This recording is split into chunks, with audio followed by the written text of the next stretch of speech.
지난 2주간 우리는 마지막 때에 나타나게 될 적그리스도에 대해서 살펴보았습니다. 적그리스도는 예수 그리스도를 대항하는 자들이며, 요한이 편지를 기록할 당시에는 영지주의자들이 적그리스도였습니다. 교회 안에서 영지주의자들을 반드시 경계해야 될 이단으로 정하였고, 따라서 베드로, 바울, 요한 모두 이 영지주의자들이 교회 안에 침투하는 것에 대해 철저하게 대비하고, 또한 교회의 바른 진리를 수호할 것을 계속하여 권면하였습니다. 우리가 지난 시간 살펴본 이단은 국내에서 활발하게 활동하고 있는 대표적인 이단들이었습니다. 구원파, 몰몬교, 하나님의 교회, 안식교, 여호와의 증인, 신천지입니다. 그 밖에 시간 관계상 다 다루지는 못하였지만 1915년부터 2018년까지 이단 또는 사입으로 규정된 단체가 국내에만 86개의 단체가 있습니다. 계속 늘어가고 있는 추세입니다.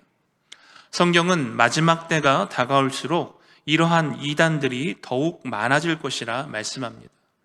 따라서 교회는 더욱더 적극적으로 이단에 대하여 경계하고 대비해야 하는 줄 믿습니다. 이단에 대비하는 가장 좋은 것은 교회의 전 성도들이 교회에서 진행하는 제자훈련과 성경 공부를 통해 정통 기독교 교리에 대해 바르게 아는 것이고, 또한 설교를 집중해서 잘 듣는 것이 중요합니다. 우리 교회는 대한예수교 장로회 합동총회, 동부산노회, 온천시찰에 소속되어 있습니다.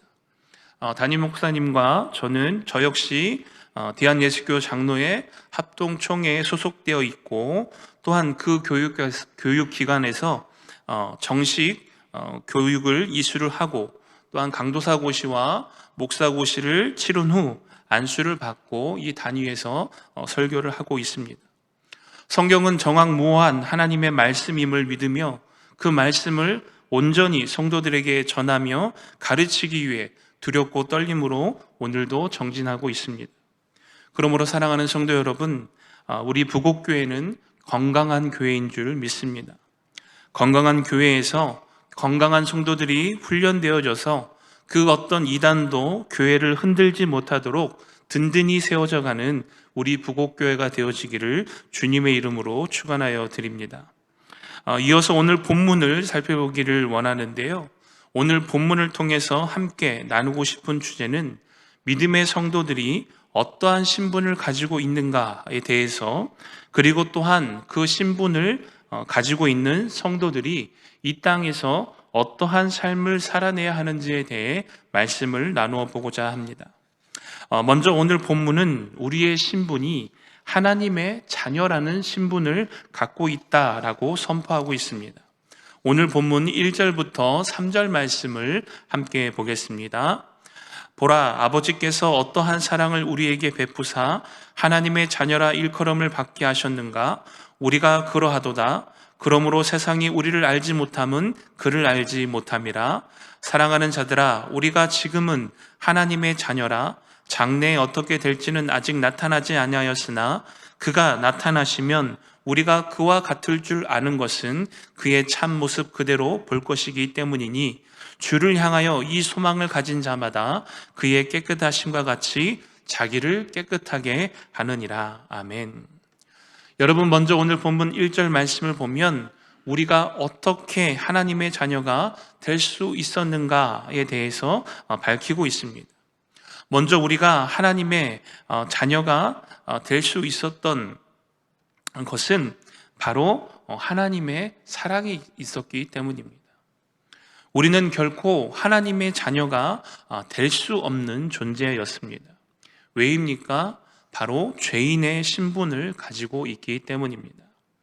우리가 잘 알고 있는 로마서 3장 23절 말씀을 보면 모든 사람이 죄를 범하였음에 하나님의 영광에 이르지 못하였더니 라고 기록되어 있습니다.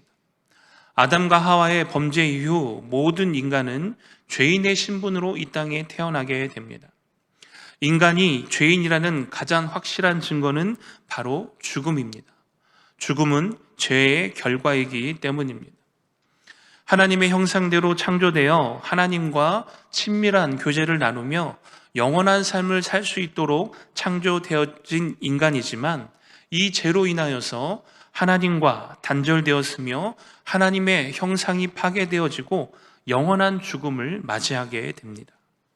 따라서 이 죄로 인해 하나님께로 나아갈 수 없는 존재가 되어버렸습니다. 그러나 더 큰 문제는 인간의 어떠한 노력과 수고, 공로를 통해서는 결코 이 죄의 문제를 해결할 수 없다라는 것입니다. 그래서 1절 말씀에 하나님께서 어떠한 사랑을 우리에게 베푸사 하나님의 자녀로 다시 회복시키셨습니까? 바로 예수 그리스도를 이 땅 가운데 보내셨습니다. 그 예수 그리스도를 십자가에 우리의 죄를 대신하여 죽이심으로 말미암아 우리의 죄의 문제를 해결했다라는 것입니다. 우리가 잘 알고 있는 요한복음 3장 16절, 17절 말씀에 이렇게 기록되어 있습니다. 하나님이 세상을 이처럼 사랑하사 독생자를 주셨으니 이는 그를 믿는 자마다 멸망하지 않고 영생을 얻게 하려 하심이라. 하나님이 그 아들을 세상에 보내신 것은 세상을 심판하려 하심이 아니요 그로 말미암아 세상이 구원을 받게 하려 하심이라. 아멘. 하나님께서 독생자이신 예수 그리스도를 이 땅에 보내신 이유는 딱 한 가지입니다. 우리를 사랑하시기 때문에. 우리를 사랑하시기 때문에 우리를 그 죄 가운데서 구원하시기 위하여 예수 그리스도를 이 땅 가운데 보내셨습니다. 그리고 그 사랑으로 인해 우리의 신분은 죽음을 기다리는 죄인이 아닌 하나님의 자녀로서 영생의 소망을 따라 상속자가 되게 하셨다라는 것입니다. 말씀을 한 구절 찾아서 제가 읽어드릴 텐데요. 디도서 3장 3절부터 7절까지 말씀입니다. 우리도 전에는 어리석은 자요, 순종하지 아니한 자요, 속은 자요, 여러 가지 정욕과 행락에 종노릇한 자요, 악독과 투기를 일삼는 자요, 가증스러운 자요, 피차 미워한 자였으나 우리 구주 하나님의 자비와 사람 사랑하심이 나타날 때에 우리를 구원하시되 우리가 행한 바 의로운 행위로 말미암지 아니하고 오직 그의 국률하심에 따라 중생의 씻음과 성령의 새롭게 하심으로 하셨나니 우리 구주 예수 그리스도로 말미암아 우리에게 그 성령을 풍성히 부어주사 우리로 그의 은혜를 힘입어 의롭다 하심을 얻어 영생의 소망을 따라 상속자가 되게 하려 하심이라. 아멘. 영원한 죽음을 기다리던 죄인의 신분에서 영생의 소망에 따라 하나님의 나라를 상속받을 수 있는 하나님의 자녀가 되게 하신 것, 그것이 바로 우리에게 베푸신 하나님의 사랑이라는 것입니다. 그리고 그 사랑의 절정이 무엇입니까? 바로 예수 그리스도의 십자가입니다. 예수 그리스도의 십자가의 공로가 없다면 결코 우리의 죄는 사여질 수 없습니다. 오직 예수 그리스도의 십자가만이 우리를 모든 죄에서 깨끗하게 하실 수 있습니다. 그리고 이 사실을 믿고 예수 그리스도를 구주로 영접하며 믿음으로 시인하는 자들에게 주어지는 권세가 무엇입니까? 바로 하나님의 자녀됨의 권세입니다. 지금은 세상 사람들과 구별할 수 없습니다. 누가 세상의 자녀이며 누가 하나님의 자녀인지 육안으로는 구별할 수 없습니다. 정말 죄송스러운 말씀이지만 교회 안에서도 누가 세상의 자녀이며 누가 하나님의 자녀인지 구별할 수 없습니다. 그러나 오늘 본문 2절 말씀에 분명하게 기록되어 있는 것은 무엇입니까? 예수 그리스도께서 다시 이 땅에 오실 때에 하나님의 자녀가 누구인가를 분명하게, 명확하게 드러나게 된다라는 것입니다.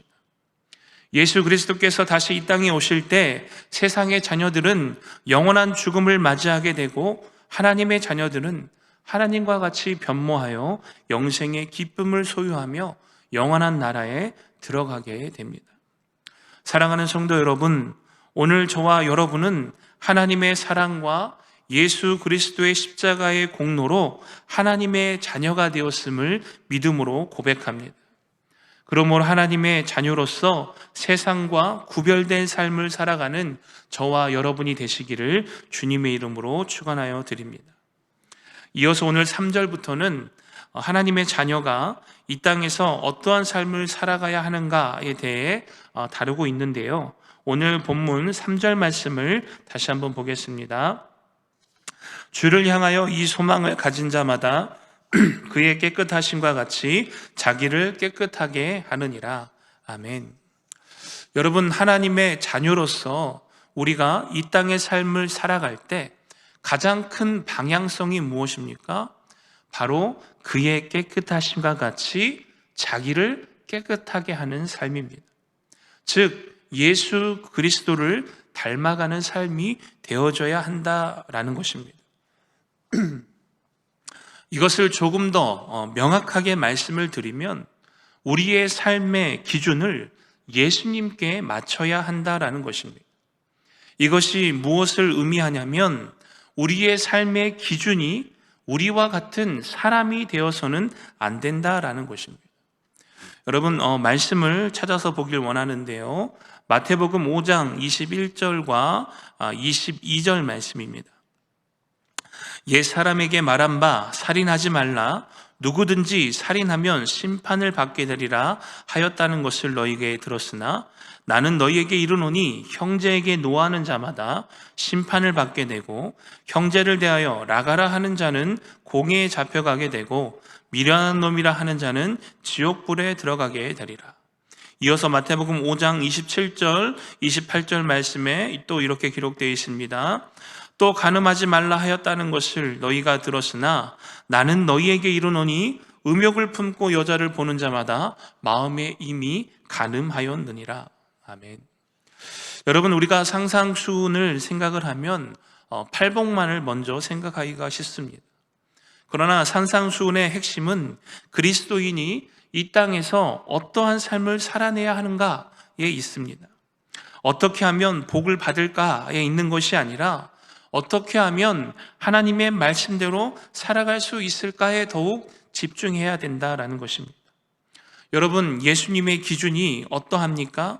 살인하지 말라라는 그 율법의 기준은 실제적으로 다른 사람에게 상해를 가했을 때 적용되어집니다. 그러나 예수님의 기준은 무엇입니까? 형제를 향하여 노하거나 인격을 모독하는 자들 또한 살인하는 자와 똑같다라고 말합니다. 간음에 대해서도 어떻게 정의하고 있습니까? 음욕을 품고 보는 것만으로도 이미 그 마음에 간음을 했다라는 것입니다. 사랑하는 성도 여러분, 저와 여러분의 삶의 기준이 어디에 있으십니까? 우리의 삶의 기준이 사람이 되어서는 안 됩니다. 그렇게 되면 자칫 도덕적 해이가 올 수 있고 또한 스스로 자기 위로에 빠지게 될 수 있습니다. 여러분, 우리가 하나님 앞에 섰을 때에 결코 이러한 변명은 통하지 않습니다. 하나님, 제가 저 누구누구 목사보다 죄를 더 짓지 않았는데요. 하나님, 저 누구누구 목사보다 더 열심히 더 사역했습니다. 목사의 직분을 예를 든 것은 제가 목사의 직분을 갖고 있기 때문에 일반 성도로 하시면 또 시험에 드실까 봐 예를 들었습니다. 여러분, 믿는 자의 삶의 기준은 결코 사람이 되어서는 안 된다라는 것입니다. 우리의 삶의 기준은 예수님이 되어야 하고 하나님의 말씀이 삶의 기준이 되어야 합니다. 그러므로 오늘 본문에 분명하게 말씀하고 있습니다. 오늘 본문 6절부터 8절 말씀을 보겠습니다. 그 안에 거하는 자마다 범죄하지 아니하나니 범죄하는 자마다 그를 보지도 못하였고 그를 알지도 못하였느니라. 자녀들아, 아무도 너희를 미혹하지 못하게 하라. 의를 행하는 자는 그의 의로우심과 같이 의롭고 죄를 짓는 자는 마귀에게 속하나니 마귀는 처음부터 범죄함이라. 하나님의 아들이 나타내신 것은 마귀의 일을 멸하려 하심이라. 아멘. 여러분, 죄를 범하는 자는 하나님을 보지도 못했고 알지도 못한 자라라고 말씀합니다.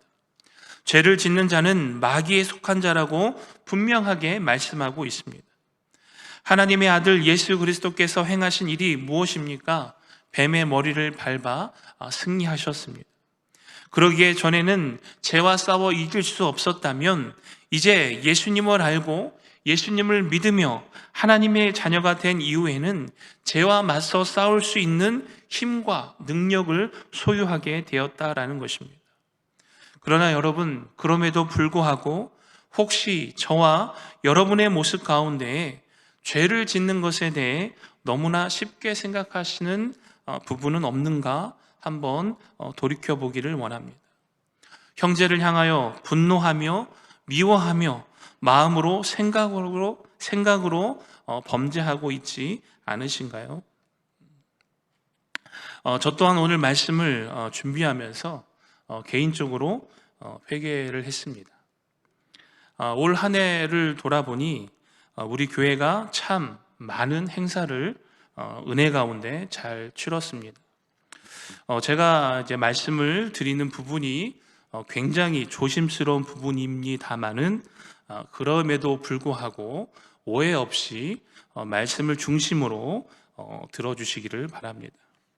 연초에는 그래도 제가 어느 정도 체력적으로 부담이 되지 않아 행사 하나하나를 치를 때마다 참 교회 가운데 감사함이 있었고 또 그 행사를 마치고 감사의 고백이 있었습니다. 그리고 점점 이제 행사를 치르고 이제 8월 달에 여름 사역을 마친 이후부터 제 자신 또한 체력적인 한계에 조금씩 부닥치게 되었습니다.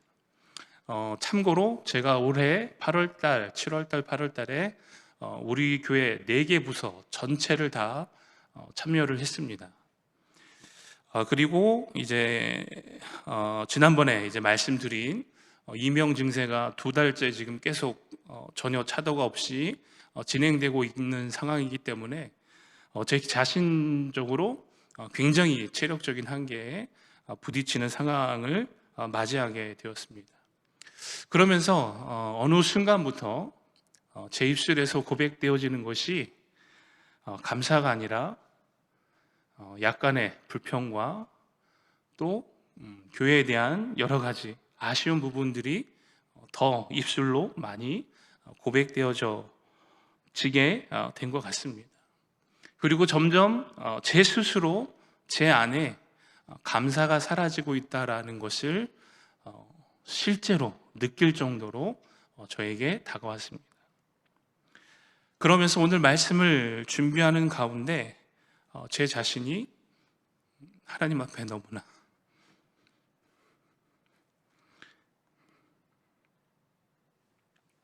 부끄럽게 느껴졌습니다. 그래서 오늘 말씀을 준비하면서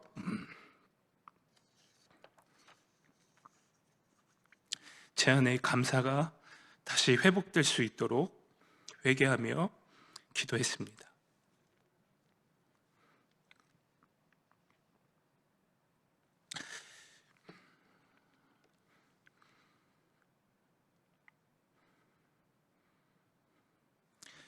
사랑하는 성도 여러분, 오늘 본문 말씀에 이렇게 기록되어 있습니다. 하나님께로부터 난 자마다 죄를 짓지 아니하나니 이는 하나님의 씨가 그 속에 거하며 그도 범죄하지 않는 것은 하나님께로부터 났음이라. 아멘. 여러분, 우리가 여기서 오해하지 말아야 할 것은 하나님의 자녀가 전혀 죄를 짓지 않는다는 것이 아닙니다. 하나님께로부터 난 자는 거듭난 그리스도인을 말합니다. 바울은 부활하신 예수님을 만나기 전에는 예수님을 믿는 자들을 죽이던 자였습니다. 그러한 그가 부활하신 예수님을 만나고 전 인격적인 변화를 경험하게 됩니다. 그리고 그 과거의 삶을 모두 버리고 새롭게 변화되어 이방인들에게 예수 그리스도의 복음을 전하는 자로 변화되어진 그러한 영적인 거듭남을 의미합니다. 따라서 예수님을 만나 전 인격적인 변화를 경험하게 된 자들에게 나타나는 특징이 있는데 그것이 무엇입니까? 죄를 멀리하며 성결한 삶을 추구하게 된다라는 것입니다. 이러한 변화가 주님 오실 그날까지 계속해서 유지되는데 그럴 수 있는 이유는 하나님의 씨, 즉 말씀과 성령이 그 안에 거하고 있기 때문입니다.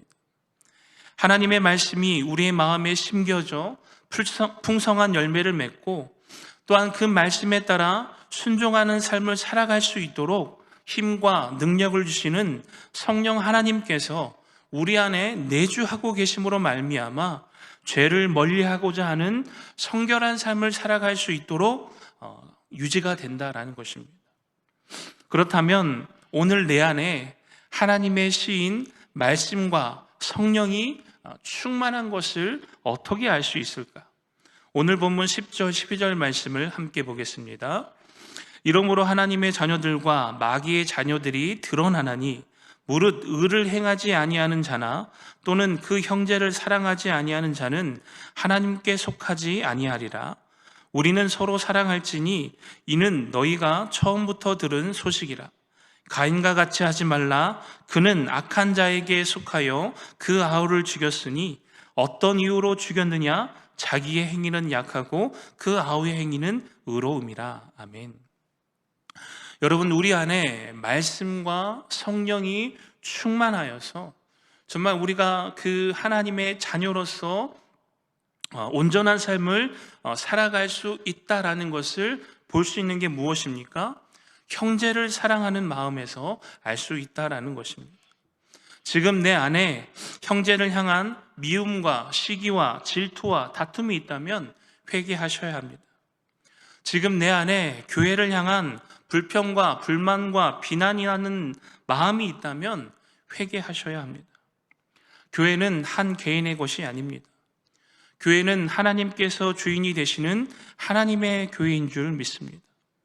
그러므로 교회를 사랑하는 마음이 내 안에 가득하다면 교회의 연약함을 보고 교회의 약점을 보고 그것을 비방하고 비난하며 불평과 불만을 이야기하는 것이 아니라 기도와 섬김으로 헌신의 자리로 나아가야 하는 줄 믿습니다.